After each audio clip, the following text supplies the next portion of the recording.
Welcome, everyone.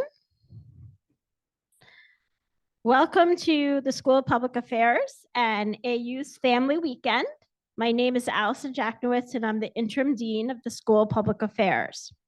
This is a special family weekend as it is part of our 90th anniversary celebration.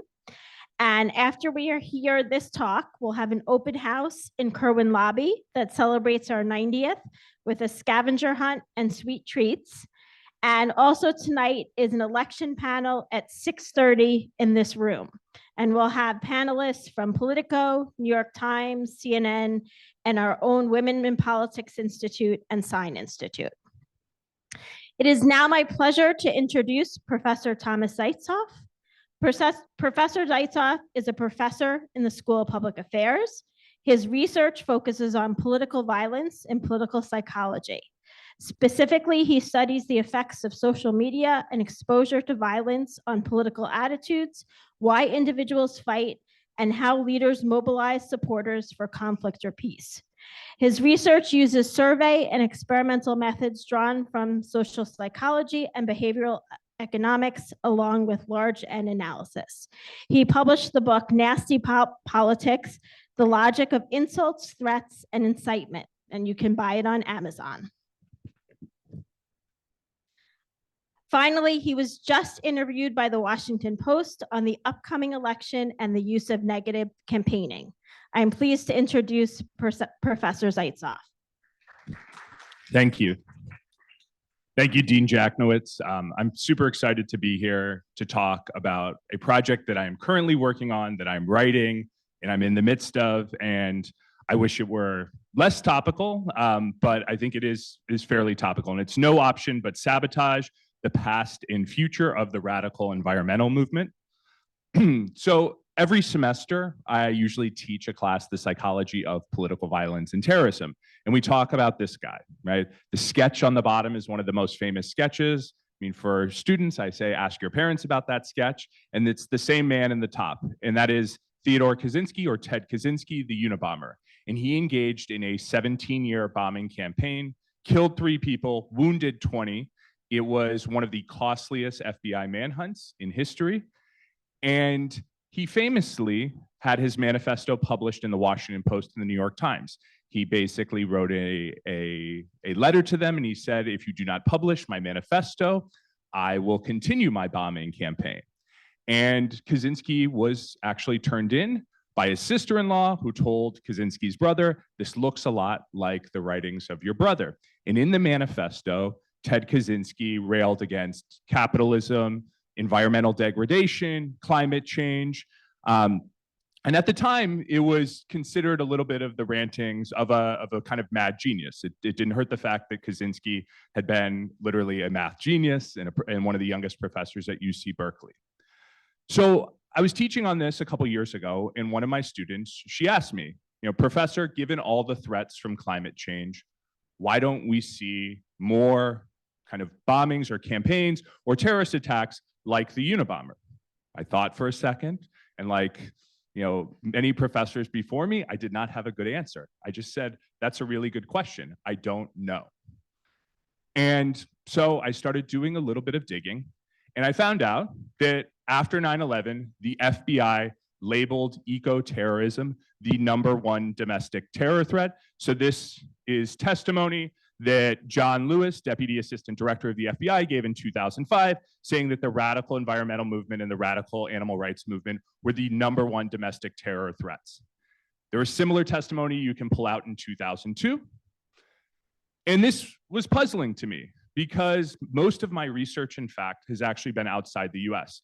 I've done research in places like Israel, Turkey, Ukraine, Mexico, where I've talked to people, done surveys, done research on places where there is terrorist violence that kills people. And yet, this eco-terrorism threat never killed anybody, but it was the #1 domestic terror threat.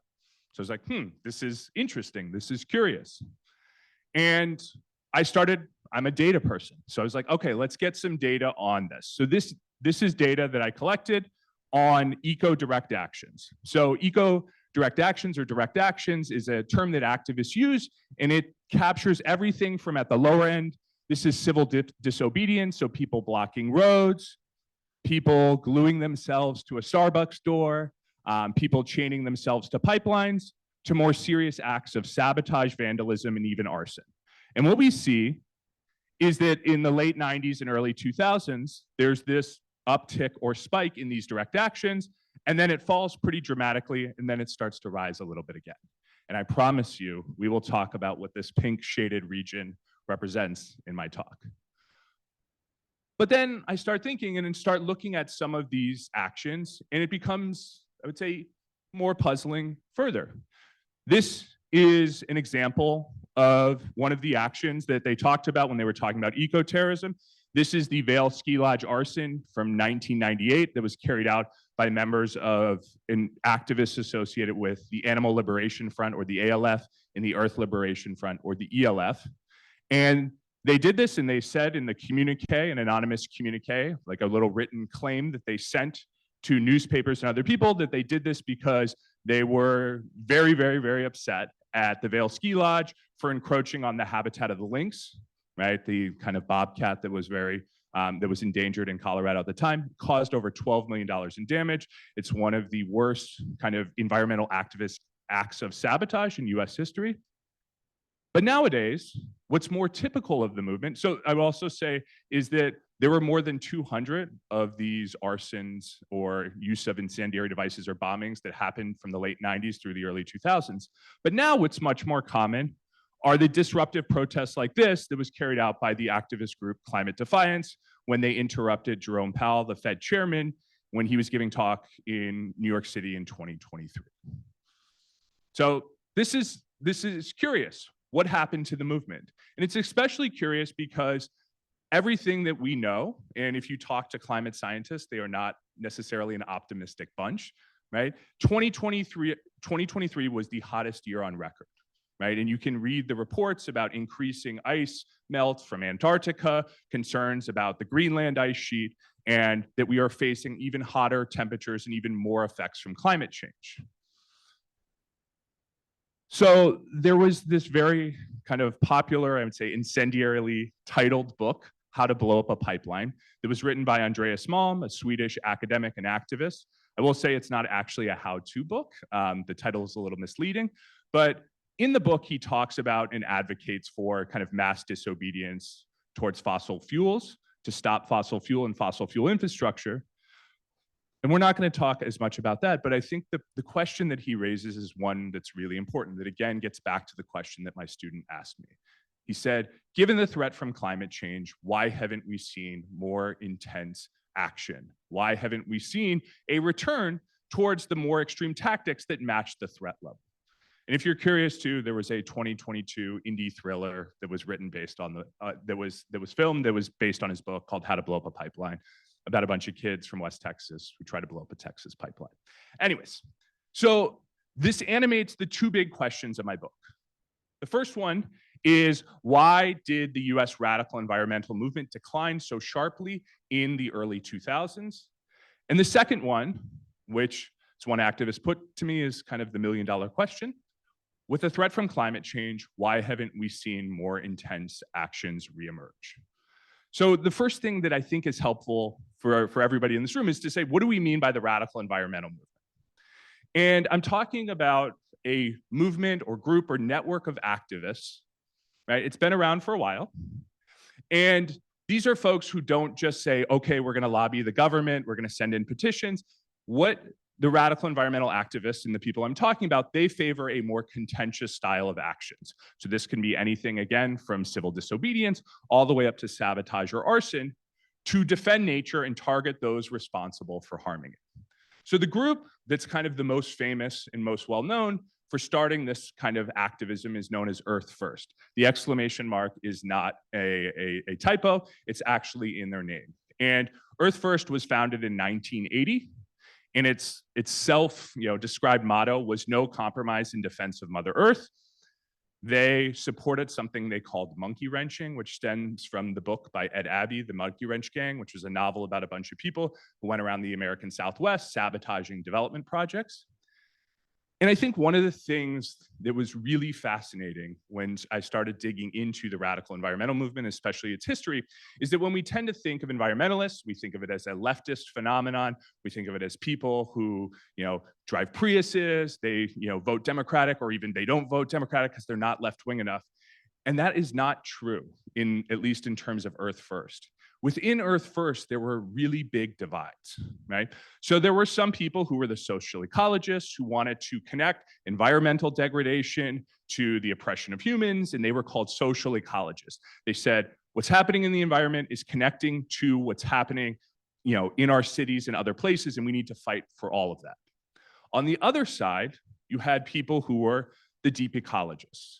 And the deep ecologists were people who said, I don't care about human problems. I mean, I'm paraphrasing. What I care about is wilderness. And to give you a flavor, Dave Foreman, one of the founders of Earth First, he had like a bushy beard, he wore Wranglers, drove a pickup truck, and on the back, he had a bumper sticker that said Rednecks for Wilderness. So there was this big divide within the movement historically.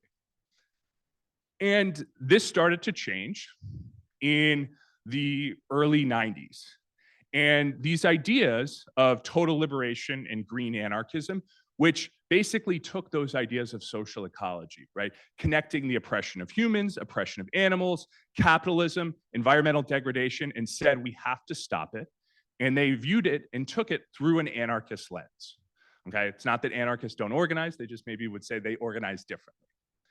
And the epicenter of this was in the Pacific Northwest, particularly Eugene, Oregon, the home of University of Oregon. I see maybe we've got some Oregon folks in the house tonight. Okay. And the emergence of the Earth Liberation Front. And there's a lot of debate about where, activists associated with the ELF came from. But what we best know, and having talked to some of them, is that they were folks that came in through Earth First and then thought that Earth First wasn't doing enough. They weren't doing enough, and they became this kind of radical offshoot.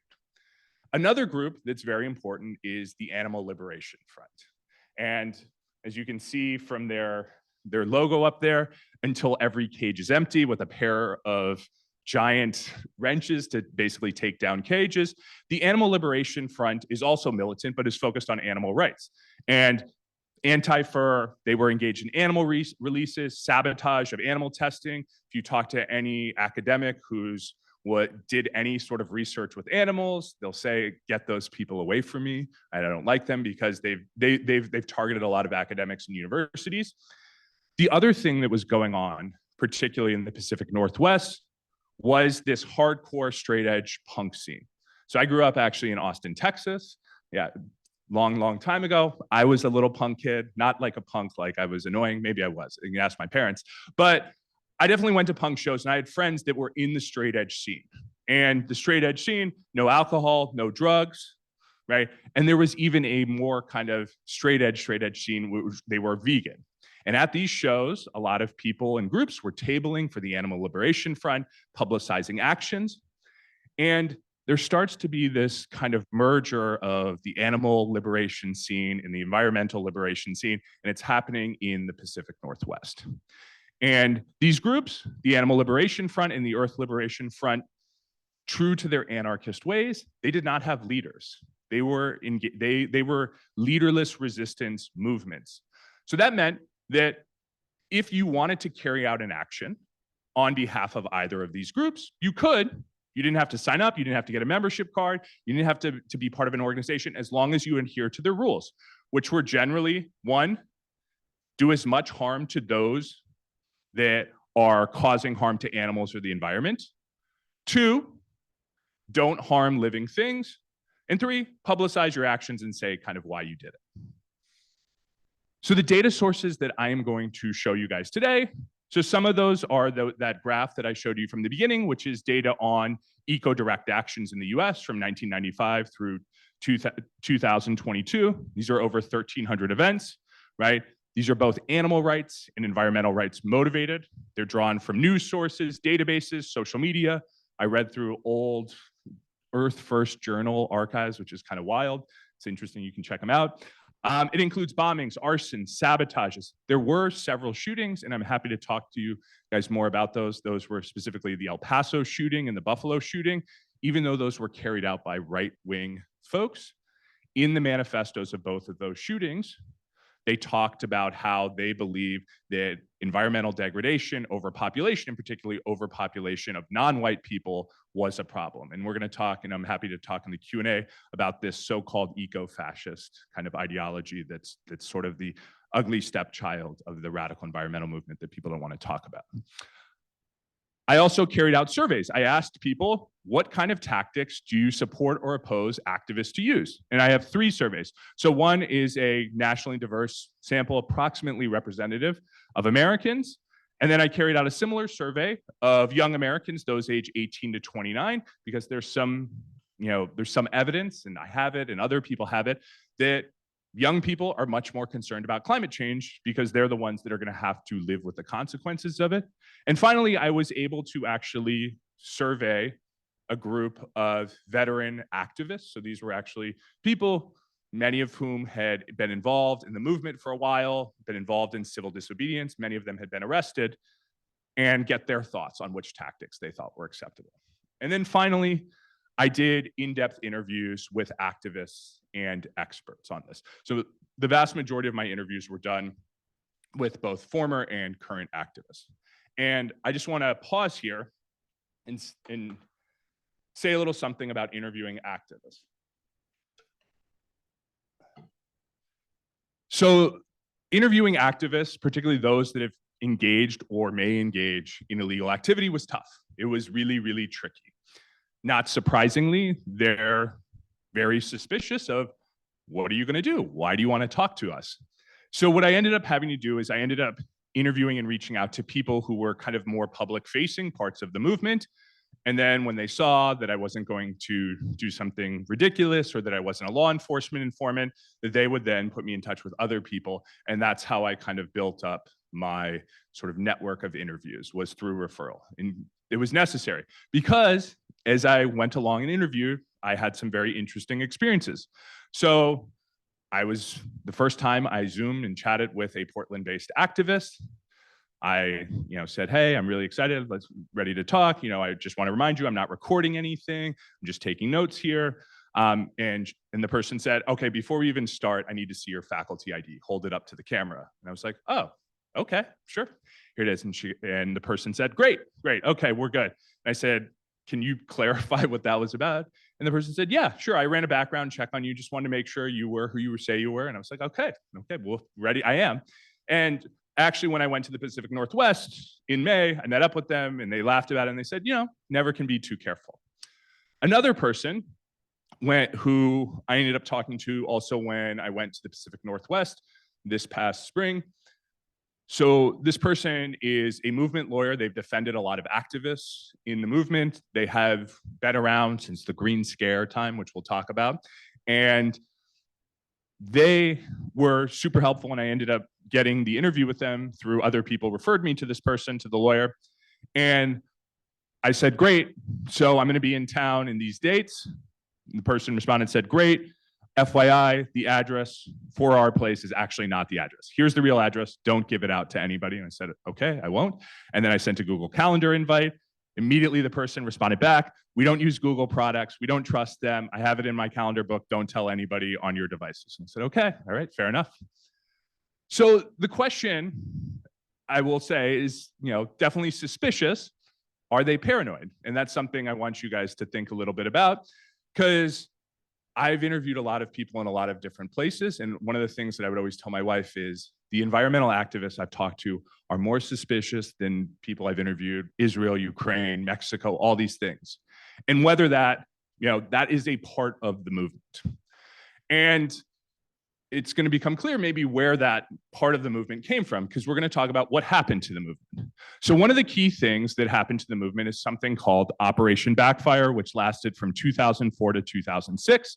And this was a large FBI and Joint Terrorism Task Force investigation. So this was the FBI, the ATF, and local law enforcement, especially the Eugene Police Department, trying to figure out who was behind all of these arsons that were going on across both the Pacific Northwest and even the Mountain West, Colorado, Montana, et cetera.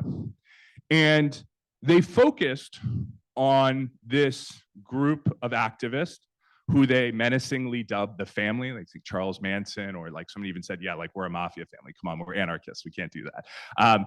Responsible for about 40 acts of arson and sabotage. And they had a real problem tracking these people down. It was hard.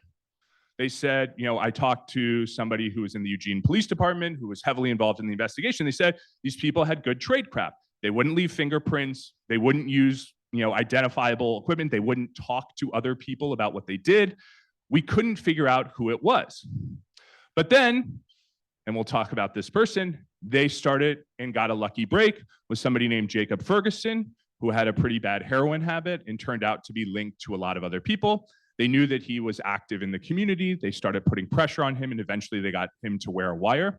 So you see that big red snitch sign on him. That's on an activist website. They have a list of all the people that have collaborated with the federal government, just saying. So that's Jacob Ferguson. And as a result, 15 of these folks were convicted. The prison sentences were really stiff, and in fact, many of them actually cooperated to get them lower because they were facing up to 20, 30 years in prison for terrorism enhancement charges. And this is the same graph that I showed you in the beginning, and this is disaggregated by this like blue dashed line is arson and violence. The pink line is vandalism and sabotage, and the yellow is sort of civil disobedience. And what we see, I told you we'd come back to this pink spike, that is Operation Backfire. And we see a dramatic decline in the use of arson and violence and vandalism and sabotage following Operation Backfire. So I actually talked to one of the former spokesperson for the Earth Liberation Front, and what they said is it wasn't just the arrests. What they said is law enforcement, started shifting focus and taking shots in the dark, using grand jury subpoenas into any movement or person that was supportive or loosely affiliated with the radical environmentalism in Eugene. Eugene was super vibrant and it was really radical, and every protest turned into a riot against the police. The energy was angry and strong, and then when the shift in investigative pressure, he's referring to Operation Backfire, happened, the Eugene scene dissipated. People went back to where they came from. So it wasn't just the arrest, but it was the knock-on effect of pulling all these different activists and saying, oh, you know some of these people? Congratulations, here's a grand jury subpoena. And as this person said to me, activists, they're able to do the calculations. They were in the wind. So I also chatted, tried to interview another activist who many people had put me in contact with, and this person declined to interview, and there were people who just weren't willing to talk. But they wrote a very thoughtful email follow-up, and they said, the repression aspect is the one that I feel young activists least understand, and academics, like myself, often get wrong. It's difficult to describe what those years of constant surveillance, trumped up charges, prison times beating, slap suits, those are suits to basically stop people from protesting, house raids, infiltration, and betrayal from within felt like. And they ended with this: I think at this point it is possible that temperature rise will be bad enough to set off a chain of effects that will permanently destroy the ability of this planet to sustain life ever again. But I hope that isn't true, and I guess that is what haunts me. Our failure may mean the end of life on Earth. There isn't a day that goes by that I don't wonder what we should have done instead, and regret my partner errors. I don't have much in the way of answers. It's a pretty bleak email. So another thing that I think was important, that originally I was like, I'm not doing stuff on animal rights, that's something else, but I couldn't ignore because it was pretty important to the environmental movement. So this is that same data set disaggregated by kind of the motivation. Was it predominantly animal rights? Was it environmental? Some of them, like the Vail arson attack, were both. And what we see is that the animal rights motivations and the environmental motivations for these actions kind of go hand in hand. And then after Backfire, there's the animal rights movement goes quiet. And you start seeing it being involved in the radical environmental movement as much. And one activist and organizer who was around during this period said this had a big effect on the movement. He said, I grew up in the punk rock subculture, and those things were deeply intertwined with radical militant politics. I wanted to do what I wanted to do. I had a fierce social and anti-authoritarian streak. I founded an animal liberation and punk rock, and now the young folks from the climate change movements, they don't come in with this, and they don't come in with the same anti-establishment, F the system attitude. So the pathways into the movement are different. That's what this activist is saying. He came in through the punk rock scene, animal liberation, and it's different now. So the second question we're at is, given the threat from climate change, why haven't we seen more sabotage? So the first thing I'll say is this is survey data that I did on the US general public in yellow. In pink is the US nationally representative youth sample, and in navy are activists. And we see in general is not, and what I asked them is on a scale from 0, never, 5, sometimes, to 10, always, how acceptable are these different tactics? And what we see is activists are much more supportive, not surprisingly, of tree sitting, demonstrating at CEOs' homes, right? But when we get up to the more kind of property destruction style, damaging pipelines or vandalizing SUVs, there's less of a difference. Even activists are kind of queasy about that. So when I asked experts, right, and I kind of coded up these interviews, one of the things I said is, given the threat from climate change, why haven't we seen more actions, right? About 60% of folks were pessimistic, and they were pessimistic for various reasons. They said activists are in denial, or the public has this apathy about it. Activists aren't as strategic or organized as they used to be, or it's too late. But then many of them also said it's coming, right? About 50% of the interviews said it's coming. A third touched on this idea of eco-fascism, that what we might see is actually not the left becoming, more into extreme actions. It might be on the right. And then a third also mentioned government repression. So one person who I talked to, who, it was tough because they had spent, they'd had a pretty rough life. They had been, heroin addict, then they had gotten involved in the movement, and then now they were pretty depressed about the state of things. And this person, when I asked them this question about why why we haven't seen it yet, they gave a thoughtful answer. I thought, I don't know what's happening, but I know we will die trying to change things. People have always thought that given objective external conditions, people will have to say, quote, the environmentalists were right. Civilization collapses upon us. And I don't think this is necessarily going to happen. The limit does not exist. People can generate alternative narratives all the way down to the last tree that gets incinerated. On the other hand, there are some people who think that it's coming. So this was a researcher and activist who said, when climate change becomes less ignorable, people will understand the risk reward and they will support more extreme actions when the risk is in their face. For me personally, the world is literally on fire. So yes, of course, I support sabotage to stop that. Who wouldn't? So I'm going to quickly summarize the findings that I presented to you guys today. One is that we see that the use of sabotage and violence decreased following repression, in particular, this Operation Backfire, this joint terrorism task force, right? Animal activists were once integral to the radical environmental movement, and now post-Backfire are less so, right? We see younger Americans and activists are more supportive of tactics overall, but these are more sort of on the civil disobedience side. They're not supportive of sabotage. Now, the big question that I think is the really important one is, will the effects of climate change spur or lead to more radical action, right? If what climate scientists say is true and what we've already felt, we're going to start to feel even more of these effects from climate change. So the thought is, eventually, that should lead to potentially more extreme actions. But I don't know. Well, actually, I do know, but you'll have to read my book when it comes out in the fall of 2025. So thank you. Questions, comments? I appreciate your time.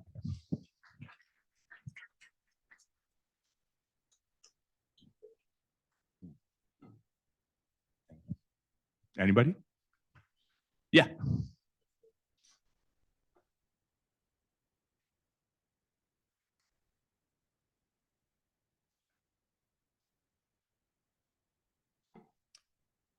So this time period from 1995 through 2022, there's only one, and that's the last Unabomber bombing is the kind of only one, and that targeted a California timber lobbyist. But for the most part, the targeting of CEOs and other things has been with home demonstrations. There was a group of animal rights activists called Stop Huntington Animal Cruelty, also known as SHAC, and their tactics, they basically ran a website in the early 2000s that listed the locations of fur farm CEOs, banks that did business with, especially though with Huntington Life Science, which was a big provider of animals for scientific testing. And most of those people that were involved in this Stop Huntington Animal Cruelty campaign they were sent to prison for 4 to 7 years, some of them. And they were actually not sent to prison for carrying out violent attacks. What they were sent to prison for was inciting violence and violating the Animal Enterprise Protection Act of 1992. So they were probably like the closest who went towards that, a sustained campaign of targeting CEOs and other things. But it's definitely like, so the group Climate Defiance that some of you who maybe follow this may know, that's, they're not targeting them with sabotage and violence, but their whole thing is we're going to target, leaders and corporations, but with kind of disruption and civil disobedience. So the short answer is there's a few cases, but it wasn't really a strategy. It's a good question. Yeah. Uh-huh.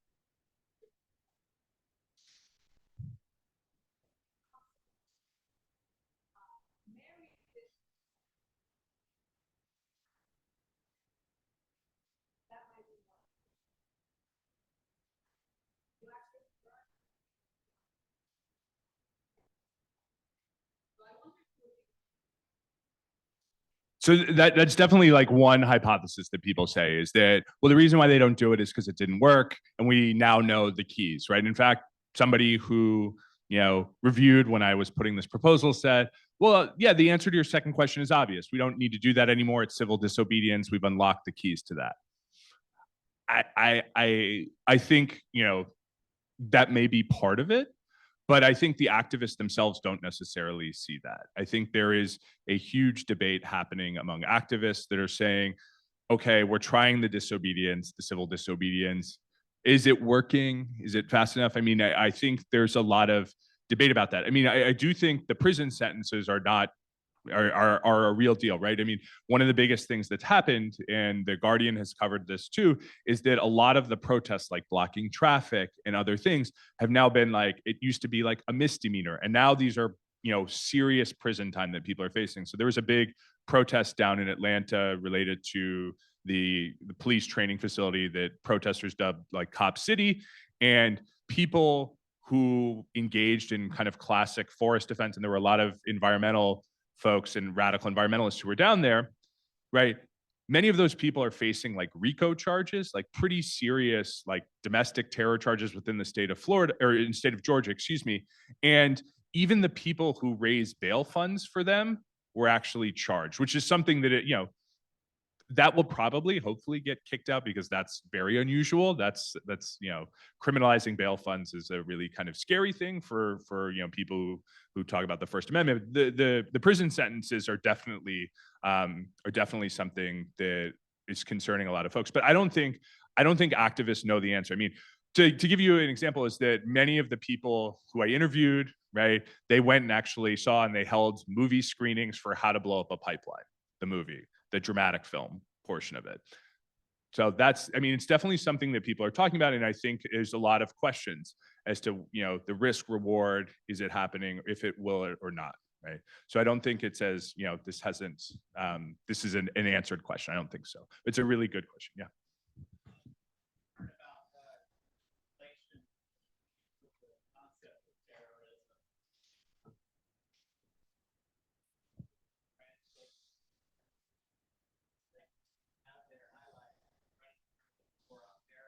Yeah.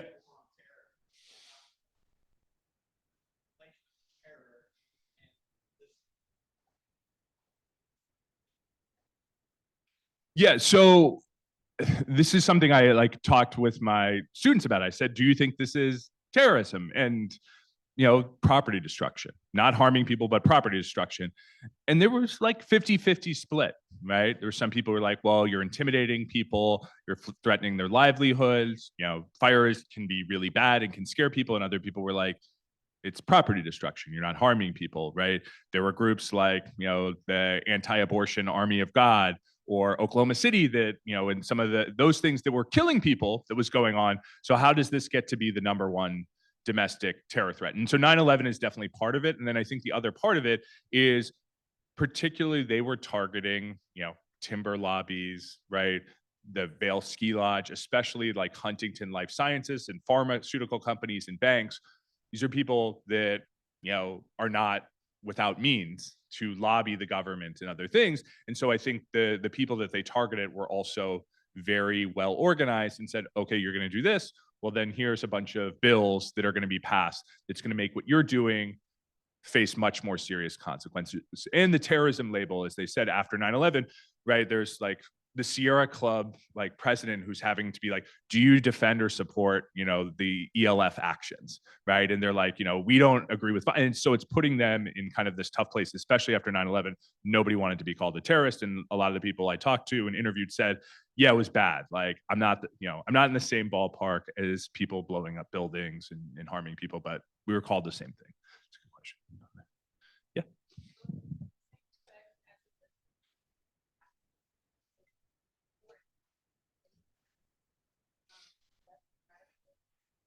Mm-hmm.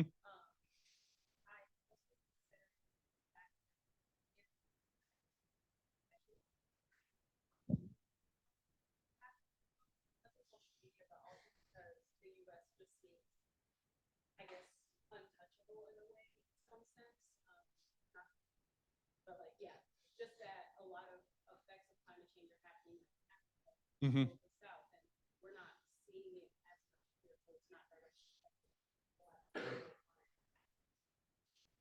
Yeah, so it's tough. I mean, I'll just say I'm not a climate scientist. I would say like, when Phoenix was it 30, 40 days over 100 degrees, and some of the wildfires, I think we definitely get touched by that, by climate change. The social media aspect is one that was very interesting to talk to activists about, because there were some who were like the deep ecology folks who were like, I hate technology, I hate social media, et cetera. And I think there were others who were more thoughtful, who were like, social media is necessary for us to organize and publicize our actions.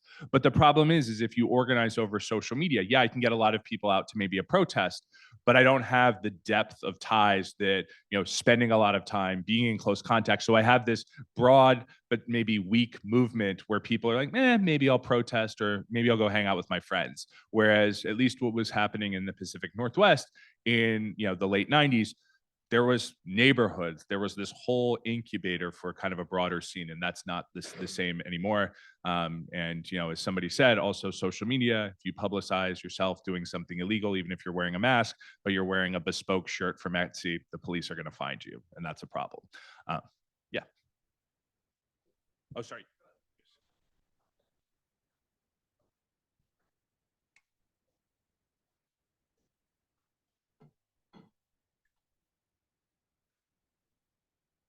Uh,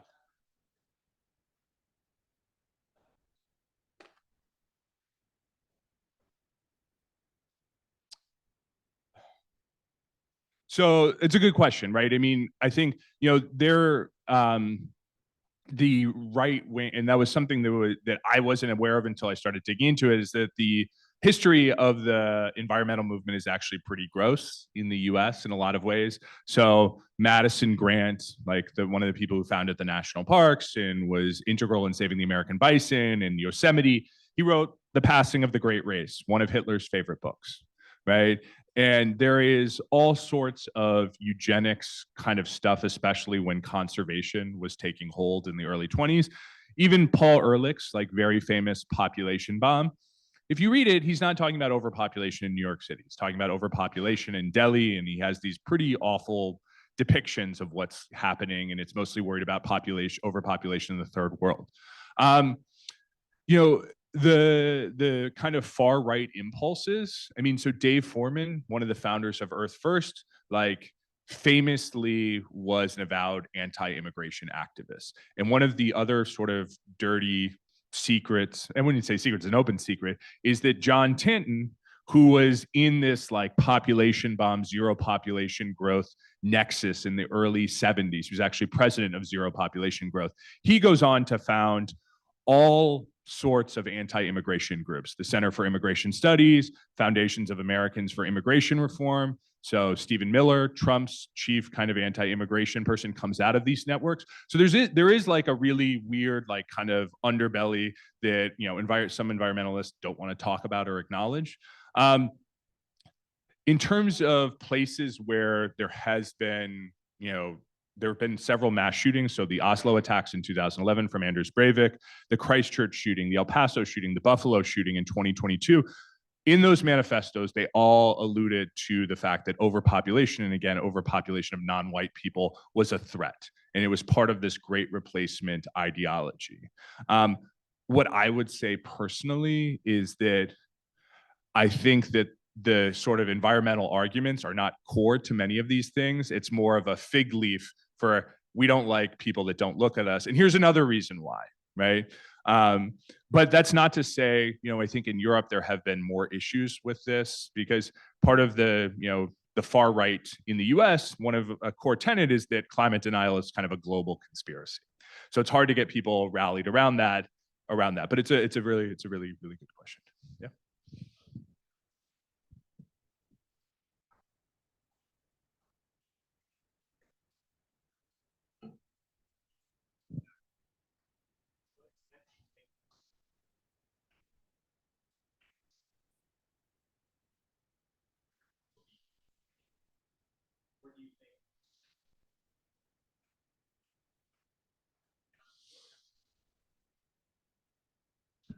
So it's like one of the big questions is, when does repression like lead people to get scared and not want to go out in the streets or not want to do things? And when does it kind of mobilize or embolden people? I do think that it was interesting to talk to some folks about the period right after Obama was elected. And some of the environmental activists who I talked to said they refer to that as the hope and change ... Yeah, right, it didn't happen era, because they thought Obama, he's different than George W. Bush and Cheney, who both cut their teeth in the oil industry. I mean, Cheney was the head of Halliburton for a long time, from Wyoming, right? We're going to have somebody that cares about climate change, and we'll be able to work more through the policy process. And then they gradually got disillusioned around Keystone, around a bunch of pipeline fights. The threat of repression is definitely, I think, real. And I think, again, it goes back to some of the suspicions that I had when trying to interview these people. Several people who I started like talking to and interviewing, they actually came and were hit with legal charges related to various things while interviewing, which was, I didn't anticipate, but it was something that was like, oh yeah, I just saw you were indicted, that's a problem. And that's so I think it's the big thing that a lot of the activists had told me too, is that they're actively watching the 2024 election for sure, because they know many of these people. And one of the things that one of the people who's involved in the Earth Liberation Front told me is said, the movement didn't go away. It just went into different things. So when you see people in Portland in 2020, or people defacing, crisis pregnancy centers that dissuade people from abortion, or you hear about Antifa, that's all this same movement, just from a different name. And this person said to me, and we know that if President Trump gets reelected, we're going to come under a world of kind of repression. And so I think it's definitely within their calculus, a lot of people. Yeah.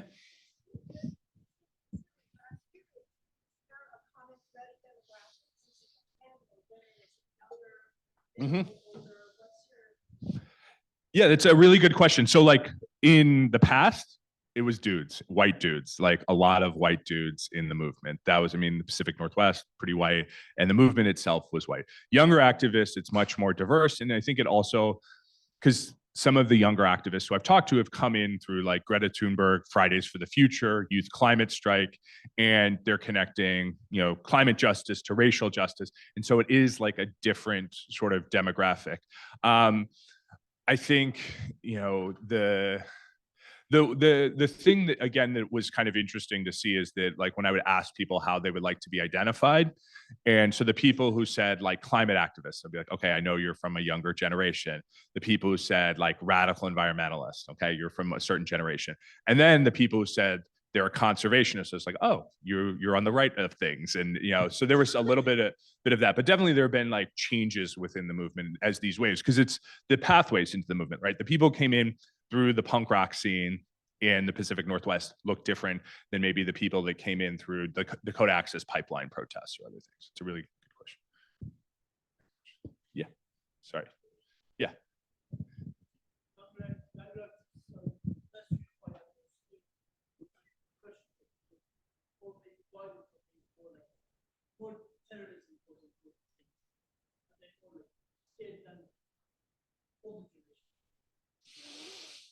So are the younger generation of activists more scared?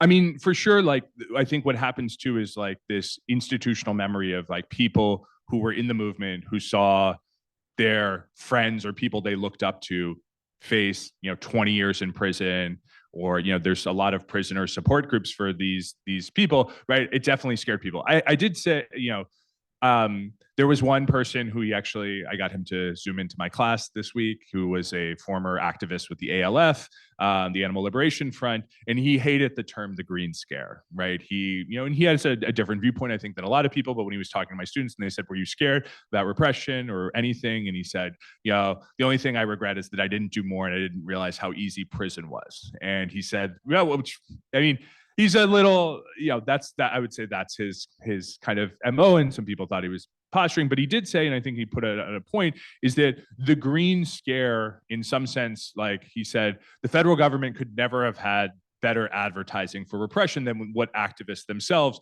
were worried about. This is his viewpoint, is that the green scare definitely, literally scared a lot of activists away, right? It wasn't just the prison sentences, as the ELF spokesperson said, it was the grand jury subpoenas. And I think younger activists especially are more mindful and aware of the fact that, every one of us has this in our pocket, right? So when, activists, and a lot of them have now like these Faraday pouches where they put their phones in that are like designed to prevent tracking.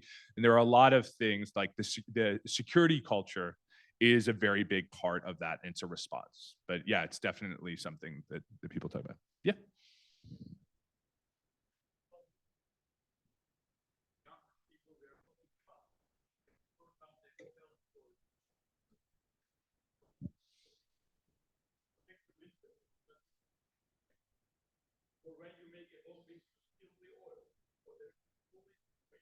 Mm-hmm.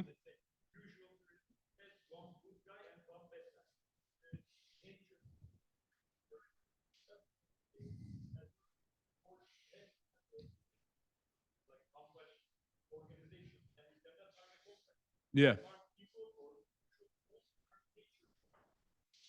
Yeah.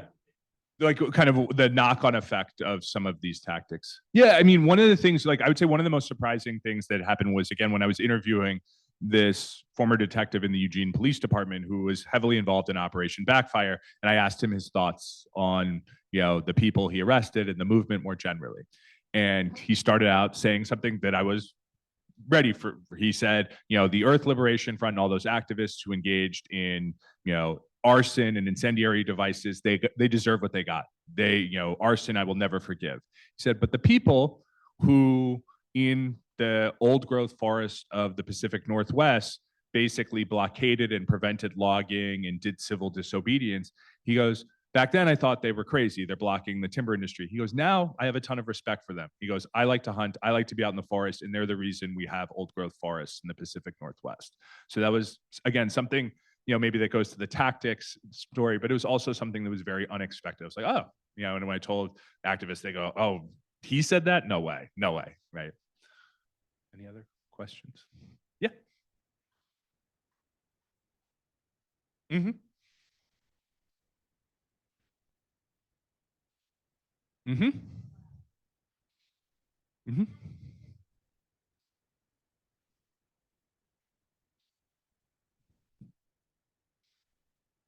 So I think it was just today I saw, and like just before I came here, there were two Just Stop Oil activists who had poured like paint on the glass at a Van Gogh gallery in the UK, and I think they were just sentenced to 2 years in prison for that.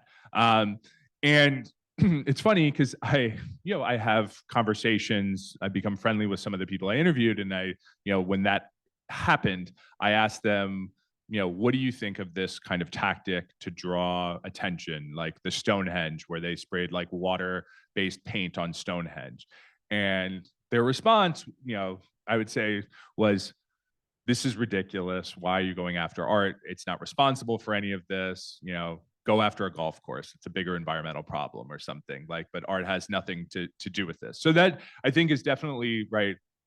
The question that I think a lot of activists, don't particularly love that style because again, it's just it's a publicity. They see it as more of a publicity stunt maybe than an actual tactic that's designed to stop the thing that they want to stop. The art's not polluting or emitting carbon. But I think it's also indicative of the fact that activists are trying to figure out what they think will work, and they're trying a bunch of different things. And I don't know. I don't know what the future of activism looks like, but at least the people who I've talked to and the younger activists, they don't particularly love that style. Yeah. Thank you very much. Appreciate it.